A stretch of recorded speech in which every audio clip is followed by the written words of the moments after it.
একটা সন্তান বিদেশ থাকে, ওই সন্তান জানে না যে মা কোরবানির গোশত মুখে দেয় না সন্তানের চিন্তায়। অন্যদের মা গোশত পাকায় পাকায় খাওয়ায়, কিন্তু নিজে খায় না, সন্তানের মায়ায় পড়ে আছে। আমি যদি ভালো খাই, আমার সন্তানটা না জানি না খেয়ে কষ্ট পাচ্ছে। মা পাগলের মতো থাকে। ঢাকায় থাকলে মা বারবার বলে একটু বাড়ি আয়, কোরবানির সময় গোশত খেয়ে যাও, আমি মা তোমারে ছাড়া খেতে পারি না। একটা মা সন্তানের জন্য এত পাগল। সন্তান যদি বুঝতো, জীবনে মায়ের চোখের দিয়ে তাকাইয়া রাগ মেজাজ দিয়ে কথা বলতো। অথচ কত মায়ের কলিজায় ব্যথা, সন্তান মাকে কষ্ট দেয়, কথা শুনে না। ও আমার কলিজার যুবক বাবারা, ওই মায়ের দোয়া নিতে চাইলে বিনয়ের সাথে ক্ষমা চাইয়ে তওবা করো। ইসমাইল যখন বড় হয়ে গেল, পরীক্ষা। ইব্রাহিম নবী স্বপ্নে দেখতেছেন, আল্লাহ দেখাচ্ছেন তোমার কলিজার আপন বস্তু তুমি কোরবানি করে জবাই করো। এই স্বপ্ন 3 দিন দেখার পরে সিদ্ধান্ত নিলেন আল্লাহর হুকুম বোধহয় ইসমাইলকে জবাই করার জন্য। বাবা হইয়া সন্তানকে জবাই করার জন্য ছুরি নিয়ে হাতে রেডি হয়ে গেলেন, জবাই করবে। আল্লাহ ডাইরেক্ট বলে নাই ইসমাইলের জবাই করো। আল্লাহ স্বপ্নে দেখাইছে তোমার আপন বস্তু তুমি জবাই করো।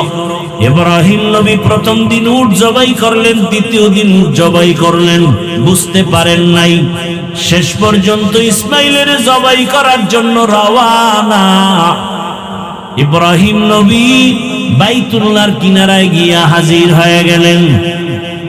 এখন তাকায় দেখে, আরে যখন বাড়ি ছিল না, এখন বাড়ি ঘর, মানুষের অভাব নাই, কত বসতি, কত ফসল চলতেছে, বাড়ি ঘরের অভাব নাই। খুঁজতে খুঁজতে গিয়া নিজের ইসমাইলের ঘর খুঁজা হাজেরার ঘরে ডাকলেন, ইসমাইল কই? কত বছরের বিরহের বেদনা মায়া। একটা সন্তান বিদেশ থাকে, ওই সন্তান জানে না যে মা কোরবানির গোশত মুখে দেয় না সন্তানের চিন্তায়। অন্যদের মা গোশত পাকায় পাকায় খাওয়ায়, কিন্তু নিজে খায় না, সন্তানের মায়ায় পড়ে আছে। আমি যদি ভালো খাই, আমার সন্তানটা না জানি না খেয়ে কষ্ট পাচ্ছে। মা পাগলের মতো থাকে। ঢাকায় থাকলে মা বারবার বলে একটু বাড়ি আয়, কোরবানির সময় গোশত খেয়ে যাও, আমি মা তোমারে ছাড়া খেতে পারি না। একটা মা সন্তানের জন্য এত পাগল। সন্তান যদি বুঝতো, জীবনে মায়ের চোখের দিয়ে তাকাইয়া রাগ মেজাজ দিয়ে কথা বলতো। অথচ কত মায়ের কলিজায় ব্যথা, সন্তান মাকে কষ্ট দেয়, কথা শুনে না। ও আমার কলিজার যুবক বাবারা, ওই মায়ের দোয়া নিতে চাইলে বিনয়ের সাথে ক্ষমা চাইয়ে তওবা করো। মা হাজেরা ঘরের মধ্যে ইসমাইল খেলতেছে, ইসমাইলের ঘরের মধ্যে নিয়া বহুদিনের বিরহের বেদনার কান্না। হাজেরার চোখে পানি, ইসমাইলের চোখে পানি, বাবার চোখে পানি। ইব্রাহিম নবী বলে, হাজেরা দেরি করা যাবে না, তাড়াতাড়ি রেডি করে দাও, ইসমাইলের নিয়ে মালিকের দাওয়াতে যাব।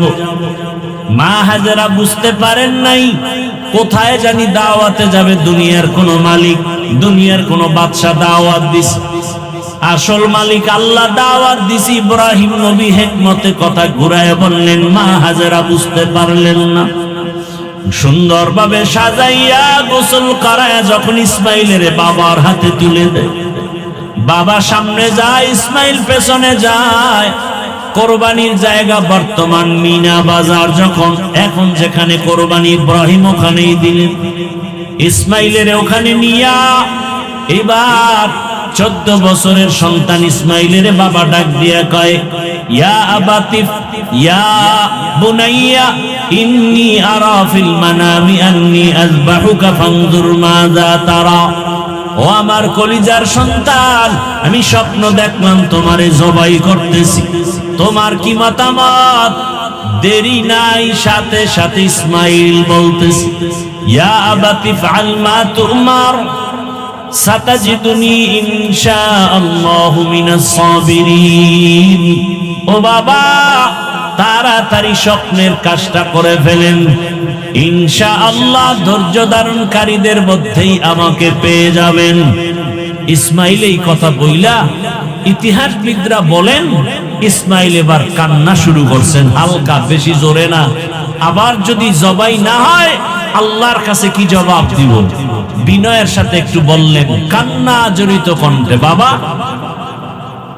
এই কথা যদি আমাকে বাড়িতে বলতে, আমার দুঃখিনী মা এত কষ্ট করে আমাকে বড় বানাইলেন, লালন পালন করলেন, আপনি ছিলেন না, ওই মায়ের কাছ থেকে একটু বিদায় নিয়ে আসতাম। যদি বাড়িতে বসে বলতেন, বলেন নাই দুঃখ নাই, বাড়িতে যাওয়ার পরে যদি মা দেখি ইসমাইল নাই, মা পাগলের মতো হয়ে যাবে, ইসমাইল ইসমাইল বলি।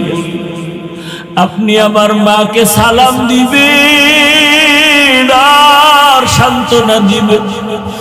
আমার মা যদি আমারে না দেখে কান্না করে, আপনি মায়ের সাথে রাগ করবেন না, আমার মাকে সান্ত্বনা দিয়ে বলবেন, ইসমাইল তোমার সালাম পাঠাইছে, আর হাসরের ময়দানে তোমার সন্তানের সাথে মোলাকাত হয়ে যাবে জান্নাতে।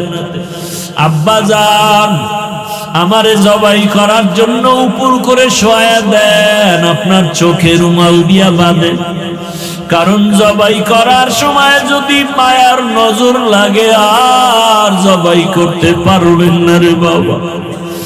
আমার হাতে পায়ে রশি দিয়া বাঁধেন, কারণ জবাই করার সময় যদি হাতে পায়ে নড়াচড়া লাগে আপনি সহ্য বেয়াদবি হবে, আল্লাহ রাগ করবে। ইসমাইল শুয়া পড়লেন, ইব্রাহিম ছুরি নিয়া ইসমাইলকে জবাই করবে। আল্লাহ অর্ডার করলেন, ছুরি আমার ইসমাইলের একটা পশমের যেন কোনো ক্ষতি না হয়। ইব্রাহিম নবী ছুরি চালালেন, বিসমিল্লাহ আল্লাহু আকবার বলে ইসমাইলের গলা কাটে না।